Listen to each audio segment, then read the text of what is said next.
Welcome to The Explainer. Today, we're totally dismantling some outdated myths about intelligence and motivation to uncover the scientifically backed operating system for human behavior.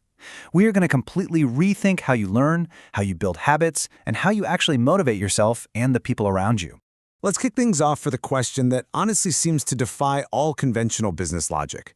Why do traditional incentives, things like financial bonuses or massive end-of-year goals, often completely fail us when we're trying to solve complex problems or make real changes in our lives?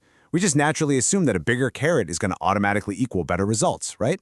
Well, as we'll see today, science tells a completely different story. Here's a quick look at our roadmap. We'll be covering 1. Rewiring your plastic brain. 2. The power of atomic habits. 3. The motivation puzzle. 4. Autonomy, mastery, and purpose.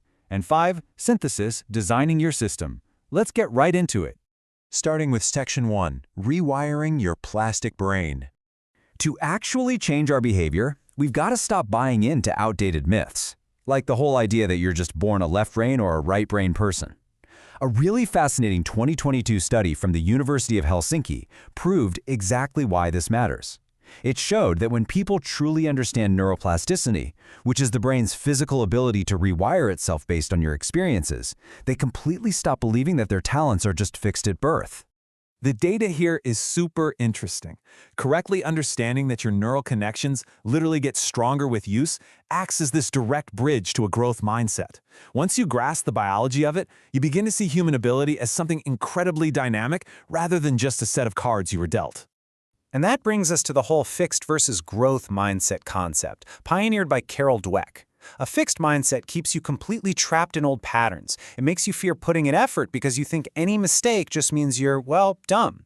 But a growth mindset, it thrives on that biological capability to change and learn. You seek out challenges, you bounce back from failures, and you actually accept feedback because you know your brain is quite literally rewiring itself in the process. Moving on to Section 2, The Power of Atomic Habits. So knowing our brains are physically malleable, how do we actually guide that change at a micro level? Enter James Clear and Atomic Habits. Clear makes this brilliant point that we focus way too much on goals. Think about it. Winners and losers have the exact same goals. Every single Olympian wants the gold medal. It's the underlying system of tiny 1% daily improvements that actually differentiates the winners. Goals are basically just temporary possessions. Once you achieve a goal, if you haven't changed your underlying system, you just revert right back to your old patterns.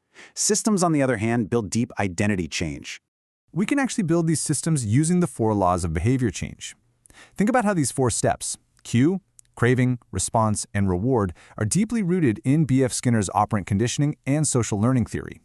You have to make the good habit obvious in your environment, make it attractive to your mind, make it practically effortless to execute, and make it satisfying so you actually want to repeat it. Rather than relying on sheer willpower, you're essentially designing an environment where the right choice is just the default choice. And this strategy right here brilliantly illustrates how we can make habits attractive. It's called temptation bundling, a term coined by behavioral economist Catherine Milkman. You simply link a less preferred behavior with instant gratification. Want to binge your favorite show? Fine, but you can only do it while walking on the treadmill. You're leveraging the craving for the show to drive the response of the exercise. It's a total game changer. The real takeaway here is that true behavior change happens at the deepest possible layer. It's about transforming your actual identity, not just crossing a finish line. When you practice atomic habits regularly, they multiply. You aren't just doing a task, you are casting a vote for the exact type of person you wish to become. All right, Section 3, The Motivation Puzzle. If small habits change our identity, what fuels us when tasks become complex and creative? Let's talk about the candle problem. Created way back in 1945 by psychologist Carl Dunker, this behavioral science experiment places subjects in a room with a candle, a box of thumbtacks, and some matches. The goal? Attach the candle to the wall without wax dripping on the table. To solve it, you have to overcome what's called functional fixedness. You have to realize the box holding the tacks isn't just a container. It can be used as a platform for the candle. It requires creative thinking that looks completely beyond the obvious. So a scientist named Sam Glucksberg used this exact problem to test incentives. Later on, economist Dan Ariely ran massive studies with MIT students and over in Madurai, India, sponsored by the Federal Reserve. The results were honestly shocking. For mechanical tasks, more money equaled better performance. No surprise there. But the second a task required even rudimentary cognitive skill, higher pay actually led to consistently worse performance. It is one of the most robust yet totally ignored findings in social science. Traditional carrots and sticks, the whole "if you do this, I'll give you that" routine, they work perfectly fine for routine, rule-based 20th century tasks. But they absolutely crush creativity. Why? Because rewards narrow our focus. They concentrate the mind so heavily on the finish line that they restrict our view of the periphery, which is exactly where the creative, out-of-the-box solutions actually hide. Which brings us to Section 4, autonomy, mastery, and purpose. If the old punishment and reward system is busted for modern work, we obviously need a new approach. Researcher Daniel Pink argues that the unseen intrinsic drive, doing things because they matter, because they're genuinely interesting, and because they're part of something important, is the actual secret to high performance. The three building blocks of this new operating system are autonomy, mastery, and purpose. We see this kind of radical autonomy playing out at major software companies right now. Take Atlassian, an Australian software company. They host FedEx Days, where engineers have 24 hours to work on literally anything they want, as long as it's not their regular job, and they have to deliver it overnight.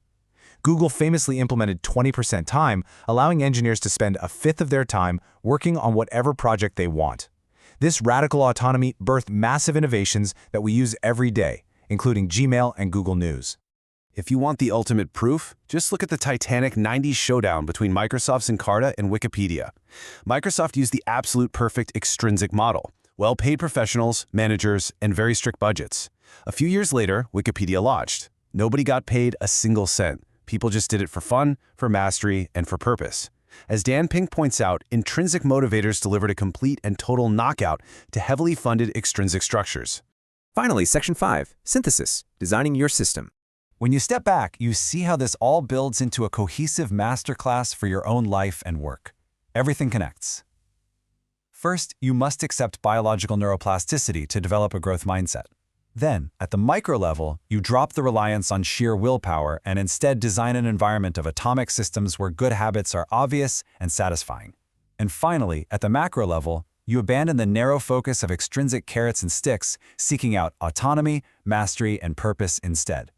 By combining brain plasticity, atomic environment design, and self-directed purpose, you permanently rewire both your daily habits and your creative potential. I want to leave you with a final thought: to examine your own life, your habits, and your work environment. Look around you today. Are you just chasing the next carrot and trying to avoid the stick? Or are you actually designing a system that fosters genuine intrinsic growth? Because as we've learned today, meaningful and lasting change always starts with the systems you choose to build. Thanks for joining me on this explainer, and I hope you take these tools and start rewiring your world today.